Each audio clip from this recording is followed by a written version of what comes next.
کہ ماشاءاللہ احمد بھائی، ایوب بھائی اور آپ کے کم از کم 200-300 دوست مل کر میرے زندگی کا سب سے بڑا گیدرنگ والا پروگرام غالباً لاسٹ ایئر ہی آپ لوگوں نے کروایا تھا، جس میں 25-30 ہزار لوگ آ کر ماشاءاللہ 2-3 گھنٹے صبر سے بیٹھ کر میری اور مولانا حذیفہ صاحب بستانوی کی سپیچز سورت کے بھائیوں بہنوں نے سنا تھا ماشاءاللہ. اور احمد بھائی سے بھی بڑی زبردست دوستی ہے، آپ کے گھر سے، آپ کی امی سے، آپ کے ابو سے، بھائی سے، رشتہ داروں سے. اور جو قاری صاحب بلیک بن سے یہاں پر آئے ہیں اور اتنا زبردست کام جو کر رہے ہیں. میرا وزٹ ہوا تھا یو کے لاسٹ ایئر، 5 دن کے لیے گیا تھا. زیادہ لوگوں سے ملاقات نہیں ہو پائی کیونکہ 5 دن میں کم از کم 15 سٹیز جانا ہوا تھا، اور 15 سٹیز بھی کار سے گئے، اور اس میں بھی سارے دارالعلوم کے ہی وزٹس تھے. تو جس سے بھی ملتے تھوڑی دیر ہی ملاقات کرتے کیونکہ ہر جگہ لیکچرز ہوا کرتے تھے. لیکن آپ سے طویل گفتگو ہوئی اور آپ نے دعوت دی یہاں کی انڈیا میں سورت میں ہم پروگرام کرتے ہیں سالانہ، اس میں آپ کو آنا ضرور ہے. فیض ویلفیئر ایڈ کے نام سے یہاں سروسز دی جاتی ہے. ویسے مجھے کم از کم 1000 انویٹیشنز ابھی پینڈنگ ہیں جنہیں مجھے یس بولنا ہے. اتنے ای میلز آئے ہوئے ہیں، لیکن آپ کو میں نے لبیک اس لیے کہا کیونکہ فیض میرے ابا حضور کا نام ہے. تو اسی وقت میں نے کہا تھا کہ آپ اپنے جو ایڈ کا نام رکھا فیض ویلفیئر ٹیسٹ ایڈ، تو یہ میرے والد صاحب کا نام ہے. میں ضرور انشاءاللہ تشریف لے آؤں گا، لیکن آنے کے بعد میرے ذہن سے بات بھی چلے گئی تھی. آپ پھر مجھے فون کیے، یاد دلائے، پھر یہ وقت ماشاءاللہ اسی مہاراشٹرا اور گجرات میں میرے لیکچرز ہو رہے تھے 5 دن سے.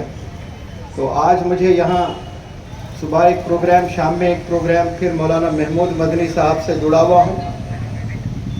پورے انڈیا کے علماء کو اکٹھا کر دلی میں 40 دن کے لیے ٹریننگ دینے کے لیے آج رات میں مجھے جانا ہے. اور گزشتہ سال 2023 میں ماشاءاللہ آپ لوگ کی دعاؤں سے میں اور مولانا حذیفہ بستانوی صاحب 1 کلومیٹر ہم لوگ گھومے ہیں انڈیا کے. 1 لاکھ کلومیٹر انڈیا کے چپا چپا ہم لوگ گھومے، چھوٹوں سے بڑوں سے ینگسٹر سے ملنے کی کوشش کیے، سپیچز دیے، کیونکہ حالات بہت برے ہوتے جا رہے ہیں. یہ قیامت قریب ہوتے جا رہی ہے، ویسے ہی گناہ بھی بڑھتے جا رہے ہیں اور لوگ بھی بہت پریشان ہیں. یہ سٹیج اور یہ لوگ مجھے اجازت نہیں دیتا ہے سٹیج کے میں لمبی تقریر کروں، کیونکہ ہاسپٹل وزٹ اصل مقصد ہے میرا یہاں آنا. لیکن میرے پاس جو اسٹوڈنٹس آتے ہیں طرح طرح کے پرابلمز لے کر آتے ہیں. کوئی ڈرگ ایڈکٹ ہوتا ہے، کوئی موبائل ایڈکٹ ہوتا ہے، کوئی والدین کے نافرما بردار بچے ہوتے ہیں، کوئی عشق بازی میں اپنے کریئر کو تباہ کرے ہوئے ہوتے ہیں. ابھی حال ہی میں ایک لڑکے نے یہ کہا کہ 25 سے 35 لاکھ لوگ حج پر جاتے ہیں. اللہ کم از کم ایک کی تو دعا قبول کرنا چاہیے، ایک کی بھی کیوں نہیں قبول کر رہا ہے؟ سارے مسلمان پریشان ہیں. کم از کم کوئی ایک تو بندہ ہوگا جو سچا بندہ ہوگا، سچا مسلمان ہوگا، اس کی تو دعا قبول کرنا چاہیے. میں نمازی نہیں پڑھتا، اللہ ہے ہی نہیں، اللہ دیا کیا؟ تو یہ سب جو بول رہا تھا میرے پاس جواب نہیں تھا، میرے سینے سے نکل نہیں رہا تھا. جیسے اس نے آخری سینٹنس بولا کہ اللہ نے دیا کیا، تو پھر اللہ نے مجھے میرے دل میں، میرے ذہن میں ایک چیز ڈال دی. پھر میں نے اس کو کرسی پر بٹھا کر سمجھایا تو پھر رونے لگا. بعد میں اس نے ماشاءاللہ عمرہ بھی گیا. وہ بندہ جو نمازی نہیں پڑھتا تھا، جو وہ بندہ جو اللہ کا انکار کرتا تھا، میں نے بٹھا کر کہا.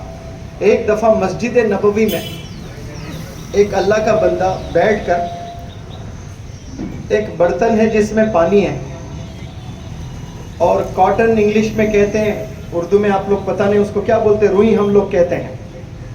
تو وہ کاٹن کے بالز بنے ہوئے ہیں گول گول، اس کو پانی میں ڈبو رہا ہے، زبان پر رکھ رہا ہے، پانی میں ڈبو رہا ہے، زبان پر رکھ رہا ہے، پانی میں ڈبو رہا ہے، زبان پر رکھ رہا ہے. ہر تھوڑی دیر ایسا ہی ہو رہا ہے، ہر 30 سیکنڈ، ہر 1 منٹ پر اس کا کام یہی ہے. کیا کرنا ہے اس نے؟ کاٹن کے بال کو لے کر پانی میں ڈبو رہا ہے، گیلا کر رہا ہے اور اپنے زبان پر رکھ رہا ہے. تو پوچھنے والوں نے کسی نے پوچھا کہ یہ آپ کیوں کیے جا رہے ہو؟ ہر 30 سیکنڈ ہر 1 منٹ پر آپ اپنی زبان کو گیلی کرتے جا رہے ہو، کیوں؟ تو اس بندے نے کہا کہ میری زبان پر سلائیوا جنریٹ نہیں ہوتا ہے، سلائیوا ڈیولپ نہیں ہوتا ہے، جس کو ہم تھوک کہتے ہیں، جس کو حقیر مانا جاتا ہے۔ ایک انسان کے سامنے ایسا تھوکے بھی نا تو تھوک کو کوئی دل سے نہیں لگاتے نا، تھوک کو حقیر مانا جاتا ہے۔ وہ تھوک اگر زبان پر اللہ جنریٹ نہ کریں، جو میری زبان پر تھوک ابھی آ رہا ہے اور آپ کی بھی زبان پر ہے تھوک، وہ اگر اللہ روک دے نا تو آپ کی زبان چکلا ہو جائے گی، جا کر تالو کو چپک جائے گی، بات نہیں کر پائیں گے، آواز ایک بھی نہیں نکل پائے گی زبان سے۔ اس اسٹوڈنٹ سے میں نے کہا کہ تو کہتا ہے اللہ نے دیا کیا؟ یہ ایک نعمت بھی اگر تجھ سے اللہ چھین لیتا ہے نا تو کسی سے بات کرنے لائق نہیں رہے گا، تو کھانے لائق نہیں رہے گا۔ کھانے کے لیے بھی زبان کا سہارا، پینے کے لیے بھی زبان کا سہارا، بات کرنے کے لیے بھی زبان کا سہارا۔ اللہ کتنی نعمتوں سے نوازا ہے اور آج ہم لوگ ناشکر گزار ہیں اللہ کے۔ اس لیے علماء بتاتے ہیں جنت میں کتنے لوگ جانا چاہتے ہیں؟ ہاتھ اٹھائیں۔ سب لوگ جانا چاہتے ہیں۔ ایک سواری ہے، اس پر جانا ہے سب کو۔ جنت کے ہیں 2 سواری، صبر اور شکر گزاری۔ جنت کے ہیں کتنے سواری؟ 2 سواری۔ آپ کو یہاں سے بامبے جانا ہے، آپ کیسے جاؤ گے؟ ایئرپلین سے جاؤ گے، ٹرین سے جاؤ گے، بس سے جاؤ گے، کار سے جاؤ گے، یہی سواری چنو گے نا آپ۔ تو جنت میں بھی جانا ہے، کوئی نہ کوئی سواری ہم نے چننی ہے۔ تو علماء بتاتے ہیں کہ جنت کے ہیں 2 سواری، صبر اور شکر گزاری۔ تو صبر کرنا کب ہے انسان کو؟ جب کوئی تکلیف ہوتی ہے، جب کوئی مصیبت آتی ہے، جب غصہ آتا ہے، تبھی تو نہ صبر کرنا ہے۔ رات میں سو کر نیند کے غلبے میں صبر نہیں کرنا ہے انسان کو، واش روم میں جا کر بیٹھ کر صبر نہیں کرنا ہے۔ معاشرے میں جب ہم جو چیز چاہتے ہیں وہ چیز نہیں ہوتی ہے تو انسان کو غصہ آتا ہے۔ اگر وہ پیسے والا ہے، اگر وہ باس ہے، وہ علاقے کا بڑا انسان ہے، اس کو تو اور جلدی غصہ آتا ہے اور وہ انتقام بھی لے سکتا ہے، اور انتقام لینے پر مجال کسی کی کوئی اس پر آواز اٹھائے، اس وقت میں اگر وہ بندہ صبر اختیار کرتا ہے تو اس کو اللہ سبحانہ و تعالیٰ بہت نیکیوں سے نوازتا ہے۔ اور شکر گزاری، اللہ نے جو دیا ہم نے روز شکریہ ادا کرنا ہے۔ آج کئی ایسے بندے ہیں جو زبان تو ہے لیکن نگل نہیں سکتا ہے۔ کتنے ہاسپٹلز میں پڑے ہوئے ہیں جو بندہ نگل ہی نہیں سکتا ہے، تو یہاں سے پائپ ڈال کر کھانا ڈالا جا رہا ہے۔ ایسا یہاں کسی سے ہو رہا ہے؟